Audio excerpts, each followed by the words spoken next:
Good morning everybody. Bio સાયન્સના practical સેશનમાં આપનું હાર્દિક સ્વાગત છે. આજે આપણે આપેલ કાચના પ્રિઝમ માટે આપાત કોણ અને વિચલન કોણ વચ્ચેનો આલેખ દોરી લઘુત્તમ વિચલન કોણ મેળવીશું. આ પ્રયોગ માટે જરૂરી સાધનો અને સામગ્રીઓ: ડ્રોઈંગ બોર્ડ, કાચનો પ્રિઝમ, સફેદ ડ્રોઈંગ પેપર, પેન્સિલ, કોણ માપક, સ્કેલ અને આ તાકણીઓનો ઉપયોગ કરીશું. ચાલો આપણે પ્રયોગની શરૂઆત કરીએ. સૌપ્રથમ ડ્રોઈંગ બોર્ડ ઉપર સફેદ જે કાગળ છે એને આપણે જડિત કરીશું તાકણીઓ વડે. આ રીતે તાકણીઓ વડે આપણે વ્હાઇટ પેપરને જડિત કરીશું.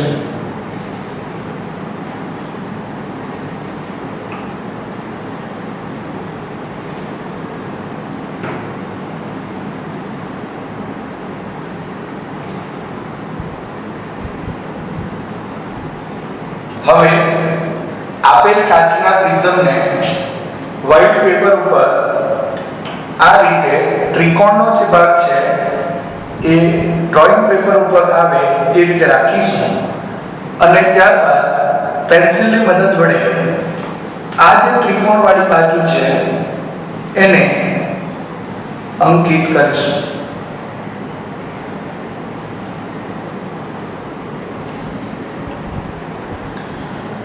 એ માટે પૂરતું ધ્યાન રાખીએ કે કાચનો પ્રિઝમ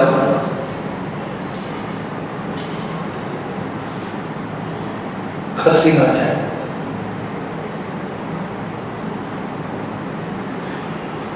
હવે પ્રિઝમને અહીંથી હટાવી લઈએ અને દોરેલ જે ત્રિકોણ છે તેને નામ આપી દઈએ એ, બી અને સી. અહીં બે બાજુઓ છે AB અને AC. હવે AB ઉપર કોણ માપકની મદદ વડે આપણે લંબ દોરીશું. સૌપ્રથમ AB ના કોઈ એક વચ્ચેના ભાગે બિંદુ દોરી ત્યાં કોણ માપકને યોગ્ય રીતે ગોઠવી 90 ડિગ્રી એટલે કે AB સપાટીને લંબ દોરીશું. અહીં તમે જોઈ શકો છો આ બે બિંદુઓને જોડવાથી AB ને લંબ મળશે. હવે આપણે જુદા જુદા આપાત કોણ માટે વિચલન કોણ મેળવવાના હોય આપણે સૌપ્રથમ 35 ડિગ્રીનો આપાત કોણ અહીં દોરીશું. અહીં પ્રકાશનું કિરણ AB સપાટી ઉપર આપાત થશે માટે અહીં સૌપ્રથમ કોણ માપકની મદદ વડે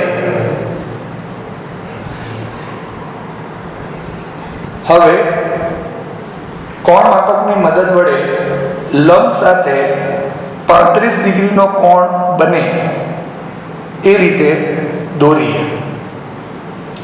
આ રીતે કોણ માપકની મદદ વડે આપાત કોણ 35 ડિગ્રીનો બનાવીશું.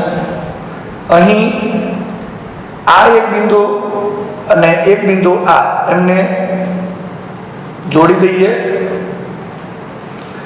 આ બિંદુને ધારો કે એક નામ આપી દઈએ P. આ બિંદુને Q કહીશું. આ જે લંબ સાથે બનેલ છે એ ખૂણો 35 ડિગ્રી આપાત કોણ છે. હવે PQ રેખા ઉપર બે ટાંકણીઓ ડ્રોઈંગ બોર્ડને લંબ ગોઠવીશું.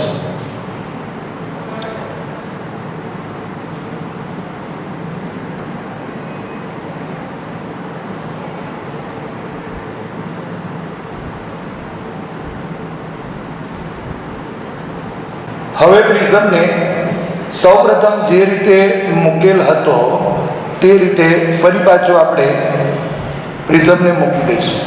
હવે પ્રિઝમની એસી બાજુ તરફથી આપાત કિરણ ઉપર ઉર્ધ્વ દિશામાં રાખેલ P1 અને P2 પિનને નિહાળીશું. હવે પ્રિઝમની એસી બાજુથી પિન P1 અને P2 બંનેને નિહાળી બંને વચ્ચે 10 સ્થાન ભેદ દૂર કરીશું. હવે એક બીજી પિન લઈ એસી બાજુ પરથી P1 અને P2 નું 10 સ્થાન ભેદ દૂર કરી ત્રીજી પિન ને એવી રીતે ગોઠવીએ કે જેથી P1 અને P2 સાથે એક સીધી લીટીમાં આવે અને P1, P2 અને P3 પિન વચ્ચે 10 સ્થાન ભેદ દૂર થાય. આ જ રીતે પિન P1, P2, P3 અને P4 વચ્ચે 10 સ્થાન ભેદ દૂર કરીશું. હવે પિન P3 અને પિન P4 ને લઈ લઈએ અને ત્યાં માર્ક કરી લઈશું. ત્યારબાદ પ્રિઝમને પણ આપણે ઉઠાવી લઈશું. હવે પિન P3 અને પિન P4 ના બિંદુઓને એકબીજા સાથે જોડી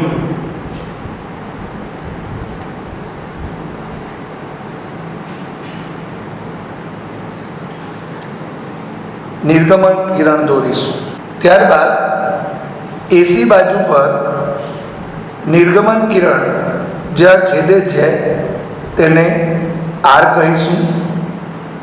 હવે P1 અને P2 પિનને પણ કાઢી લઈએ. ત્યારબાદ Q અને R ને એકબીજા સાથે જોડીશું આ રીતે. હવે આપાત કિરણ PQ ને આગળ લંબાવીએ અને નિર્ગમન કિરણને આ રીતે પાછળ લંબાવીએ. આ બંને કિરણો જ્યાં એકબીજાને મળે છે એને D કહીશું. આપાત કિરણ અને નિર્ગમન કિરણ વચ્ચેનો જે કોણ છે એને વિચલન કોણ ડેલ્ટા કહેવાશે. ત્યારબાદ કોણ માપકની મદદ વડે વિચલન કોણ ડેલ્ટા આ રીતે માપીશું.